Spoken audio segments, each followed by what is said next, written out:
The Finstown Castle Formula Boss Ireland Championship returned to Mondello Park for rounds 5 and 6 of their series on the 15th of August at another Digital Motorsports ICCR weekend. The tied championship leader after 4 rounds, Gerard O'Connell, was absent on the day, so this was a huge opportunity for Sylvie Mullins and Fergus Faherty. It was a much cooler day than the weekend back in July, with showers threatening but never really manifesting all day.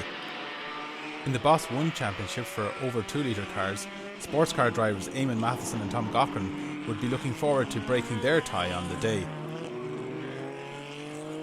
In Boss 2 for up to 2 litre cars, it's a family affair with Fergus Faherty leading his brother Daniel Faherty by 12 points. So aside from driving these fantastic cars, there's plenty to play for in the championships.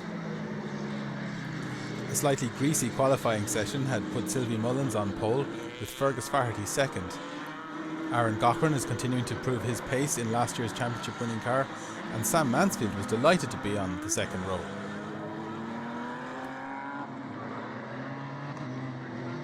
We had hoped to see Paul O'Connell in his GP2 Dallara, but this car is still proving to be a little track shy. Unfortunately, we've a small problem with throttle. It doesn't want to give any throttle at the moment. The flywheel throttle is giving a bit of trouble, so we didn't get out for qualifying. We're hopeful we might be able to fix this for race 1. Fingers crossed. If we do, that'll be great. We'll have to start from the back of the grid, but sure, look, we're out. We'll be out, and it'd be great to get the big girl out for a day. There was frustration too for Boss 1 winner from round 1, Michael Roche. It's just the fuel pump's cut out there. Looks like there's a problem with the wiring there. Just have to figure it out there now. Killing is out there, giving us a hand out, so hopefully we should get started for the race anyway. He actually got stranded out on track, bringing out the red flags, but the Mondello crew were swift in rescuing him and getting the session back underway. A bit of rain during the race could assist his quest through the field. I don't mind a bit of rain now, seeing this from starting, but sure, you never know what it's going to do again. Let's see. Look, just to get going now and get a bit of race, I'll be happy enough. Let's see. Some new components were disrupting Gary Graham's return to Boss racing in 2021.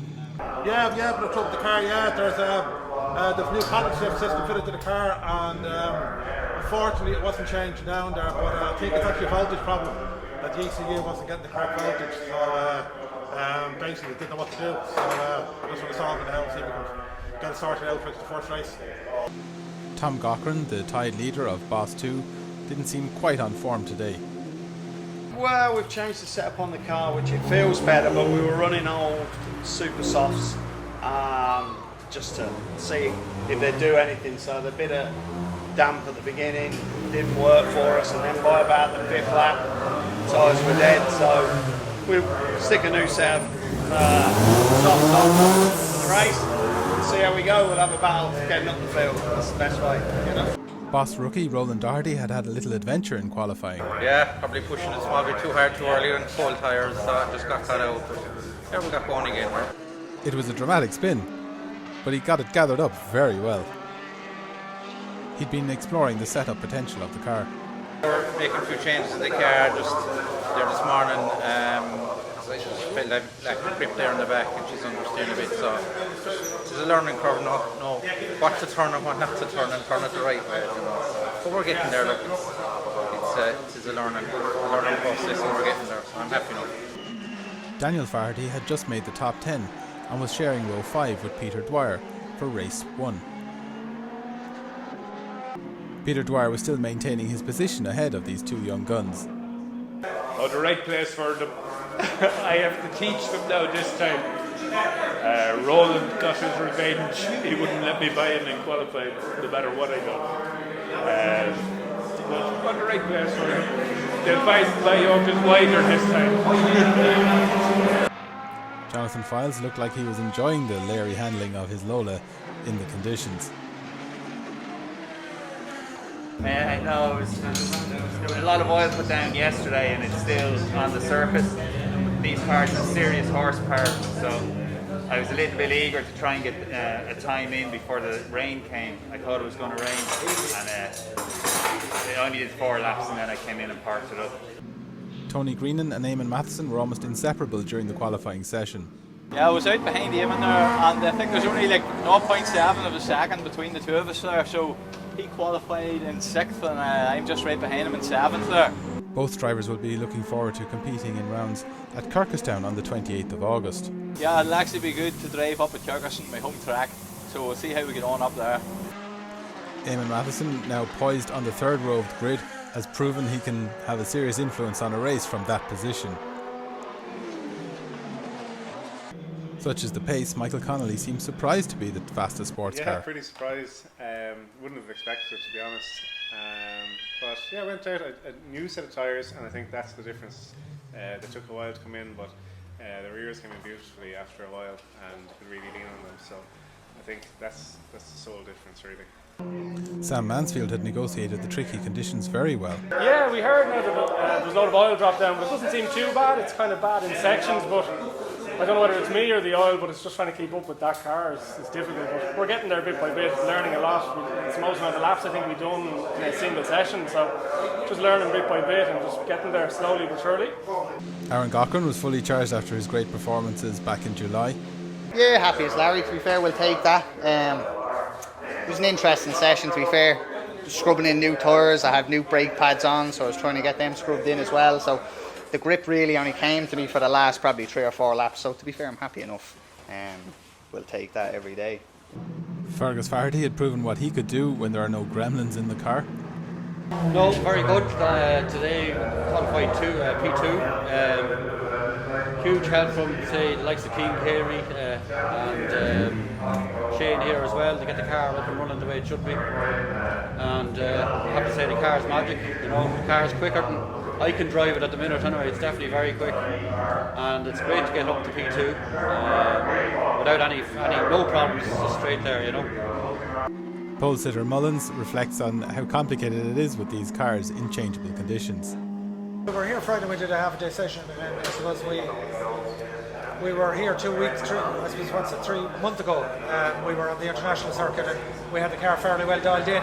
We came on Friday, it was alien again. We had to change the whole thing. And we have it fairly good again now, but you know, when the weather changes, the car changes. So you're always chasing the perfect setup, which we never seem to get. But I think we're close enough. A few spots of rain on our lens during the warm-up laps showed just how close we came to a wet race. And Fergus Faherty making a great start, Sylvie dropping back to Aaron a bit, but then the power kicks in, as it does for Eamon Matheson, stretching into third place there. In close formation they pile into turn 1. At the exit, Faherty leads, Sylvie Mullins. Aaron Gaughran had a good line and took his position back from Eamon Matheson. Further back we see Gary Graham has made a great start against Roland Doherty. Tom Gaughran seems to be lagging behind, and Michael Roche must still have some fuel issues. Fergus has a short opportunity to make a bit of a lead while Sylvie's tyres warm up. Jonathan Fildes looks interested in passing Eamon Matheson for 4th place. And Roland Doherty is looking for ways past Gary Graham to make it into the top 10. I wonder, is it just a tyre issue for Tom Gaughran's turbocharged Radical? At the end of the first lap, Faherty and Mullins have made a little bit of a lead from Gaughran. Fildes has seen his way past Matheson. Greenan and Mansfield are neck and neck, with Connolly and Dwyer chasing. Gary Graham has made a bit of an advantage over Roland Doherty, and Tom Gaughran has caught up with them. Roche has got going, but has a lot of work to do. At the beginning of lap 2, Fergus still seems to have the advantage. Fildes is really working the Lola to keep up with Gaughran. Greenan has come out in front of Mansfield. And Doherty is closing in on Graham again, with Tom Gaughran close behind. Faherty, Mullins, Gaughran, Fildes, Matheson, Greenan, Mansfield, Connolly and Dwyer. Coming in from the country, we see Roland is mounting a challenge. He moves to the outside of Graham.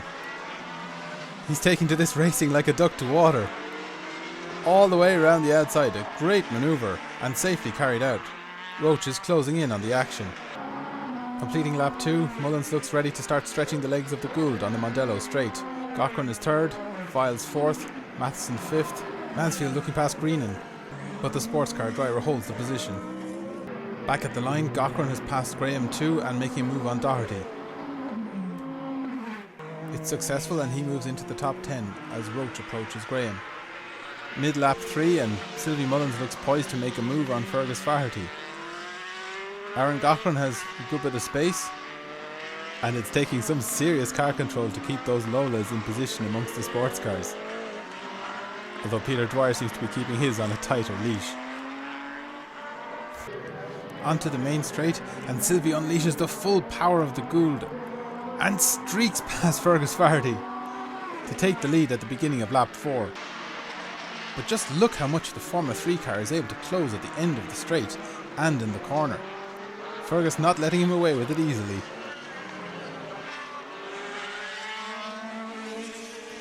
There's a big puff of tyre smoke there in the background. Was that Mansfield? All are accounted for. Tom Gaughran has a lot of road to make up on Dwyer, and Roche looks ready to make a move on Doherty. Sylvie starts to firm up his lead.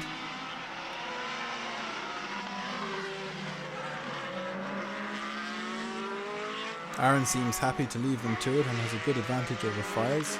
Matheson has a good lead over the sports car of Greenan, while Mansfield dances through the S's. These cars sound fantastic on the straight.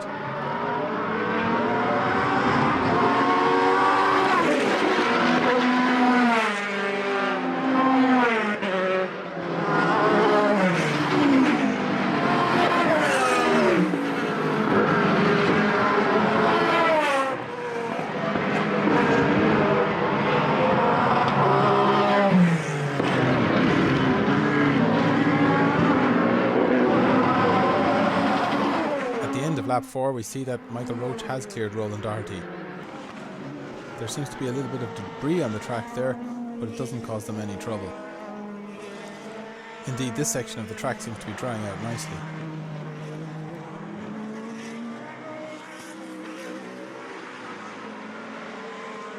Tony Greenan seems to favour a wide line on the S's. Sam Mansfield drifts through on the inside.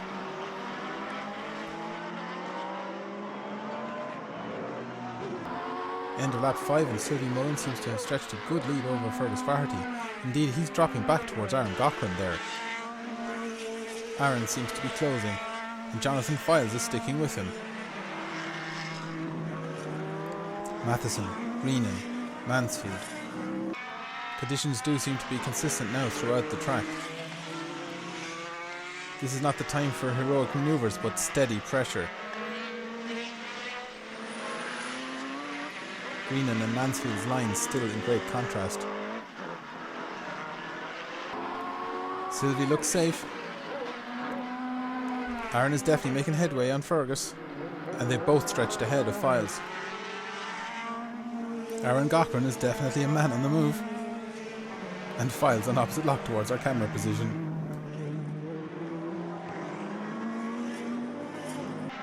Aaron starting an outside-inside routine on Fergus.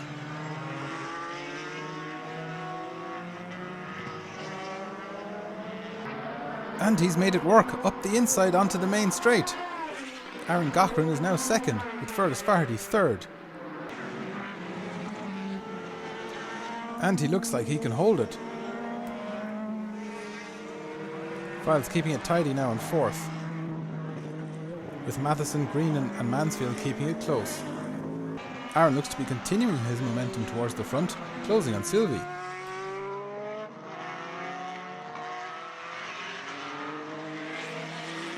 Behind Jonathan Fildes, Tony Greenan looks like he's starting to put pressure on Matheson.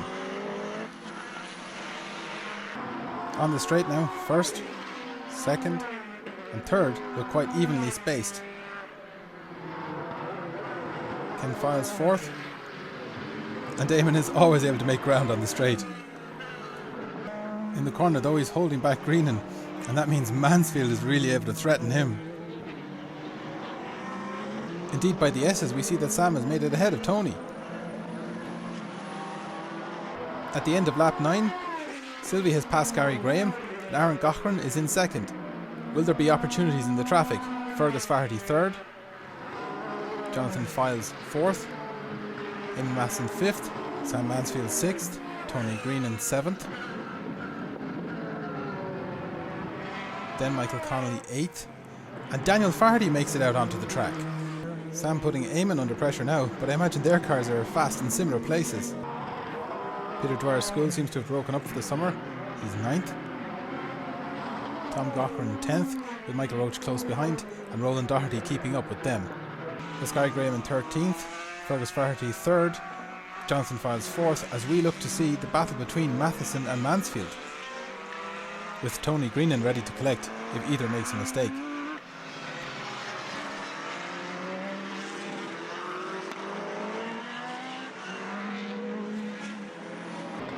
The gap between them is exaggerated on the straight at the end of lap 10. The Lola closes right up on the Jade after turn 1, and they head out the country. Behind Peter Dwyer, we see that Michael Roche has made it up into the top 10 from Tom Gaughran and Roland Doherty.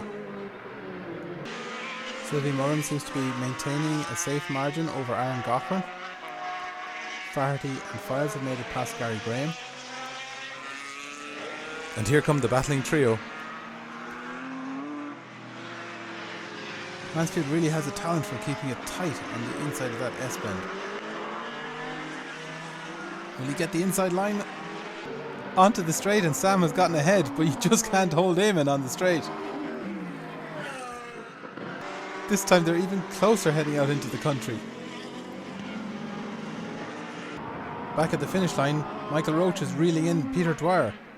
Lapping Gary Graham, these three are all bunched up again. It's out here that Sam Mansfield has to get past Eamon Matheson. He needs that distance onto the straight if he's going to make it stick. Fergus Faherty's third is starting to look a little under threat from Jonathan Fildes. The traffic has actually held up Mansfield's onslaught on Matheson. 8th place Michael Connolly coming up on Gary Graham now. And coming into the S's, we see that Tony Greenan has seen an opportunity to get past Sam Mansfield. But he can't keep leaving the door open like that. That's far from settled. Completing lap 12, Michael Roche is now well ahead of Peter Dwyer. And race leader Mullins comes by outside Tom Gaughran and Roland Doherty to start lap 13. Will Aaron Gaughran have time to give Dad Tom a cheeky wave? It looks like Tom left space for Aaron to go by, but perhaps he let Roland through too. We look to see if Fildes has made a move on Faherty. But the Lola is missing. Fergus maintains third place. Mansfield wants 5th back. He lines up for that extremely tight line on the S's. But Greenan knows how to defend it. Mullins completes lap 14, maintaining a good distance from Aaron Gaughran. While still on lap 13, Roland is now firmly ahead of Tom. Fergus Faherty is now secure in 3rd place. Eamon Matheson now looks more secure in 4th. While Tony Greenan and Sam Mansfield fight it out. Michael Roche continues his comeback up to 7th now from Michael Connolly. The yellow flags are waved out the country. I suspect that's from where Jonathan Fildes went missing. Tony Greenan looks like he's setting up for a move on Matheson in the closing laps of the race. These three have provided a lot of entertainment.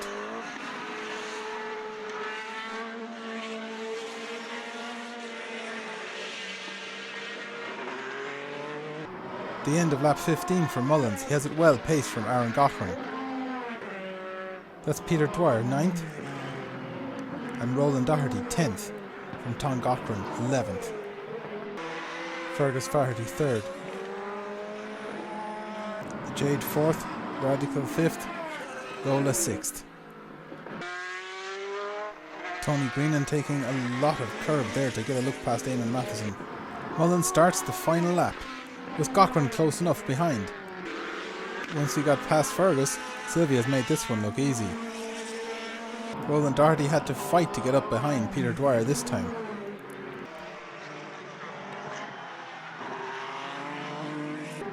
Tom Gaughran just didn't seem to have it in the corners today. Fergus Faherty on his way to 3rd. Look how much ground the F3 made on the Radical in just one corner.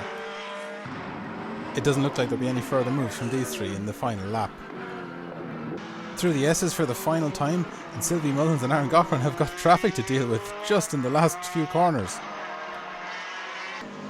And Doherty, who's just closed in on Dwyer, could spring a surprise attack. At the checkered flag we see that Michael Connolly, 8th, moved aside to allow Sylvie Mullins take a great victory from Aaron Gaughran. Peter Dwyer, 9th, Roland Doherty, 10th. Tom Gaughran, 11th. That's Fergus Faherty, 3rd. Eamon Matheson held on to 4th, Tony Greenan 5th, and Sam Mansfield 6th.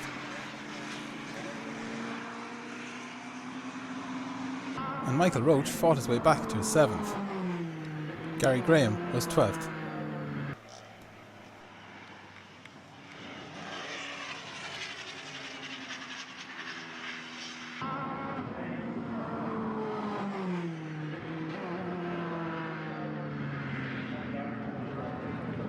More results and championship points will follow in our report from race 2. We caught up with race winner Sylvie Mullins back in the paddock, where he explained some of the difficulties he's having off the start line. After the last race here, my first gear, we took it out at home. I have no spare first because I have to actually make one. So we just cut it with the grinder, farmer's way of doing it. So I'm afraid I'll shear it. So I'm being gingerly off the line. That's what I'm doing. So I'll have a go at it on the second race now because I've no other race. So we'll plant it and see how it goes. But that's why. So I didn't really go for it off the line because if it jumps out of gear, it's gone for the next race. You know. This gave Fergus Faherty a great opportunity at the start, and it took a while for him to attack back. I was a little bit nervous in the first 2 laps. It was a little bit damp down the country, and yeah, Fergus was there, and I said, right, there's no need to do anything heroic here. Just take your time and long race. So yeah, we did. And look, at Aaron was coming behind us then, so you tried to control it. Then you'd see him coming, he'd close the gap a bit, and you'd pull on a bit again. And, you know, so look at the car. When the car's running right, it's awesome. You know, and we're getting there. But the last 2 weeks at home, I'll be divorced because every night the lads are in the shed at it, pulling it apart and putting it back together again. And look at we're nearly there. Let's put it that way. We're nearly there. Handling a million times better. Fergus reflects on his early lead in the race. Yeah, got a great start off race 1. Got away a little bit, and Sylvie can buy me then down the straight with the power. He started getting the laps together, you know. Tyres I think went off a little bit in this during the race, dropped back a bit and pace. So ended up lucky enough, got finished third, strong enough third, so I was happy enough, you know. The driver that overtook him to claim second gives us his story. Fairly good. We got a good, decent enough start, to be fair. I find when we pull second every time, it seems to bog a little bit, so we lose a little bit on the starts. But no, it was grand. I had a good battle with Eamon through turn 1, turn 2. We were fairly close to each other. I thought I was going to come out of the corner and be green, but that was brilliant. To be fair, once we got through the first lap, we kind of settled into position, and then we started to try hunt Fergus down a bit. Good battle with Fergus, really. Once we cleared Fergus, we were eyeing up Sylvie, but Sylvie drove a great race. He couldn't take it from him. Our race 2 report will follow shortly.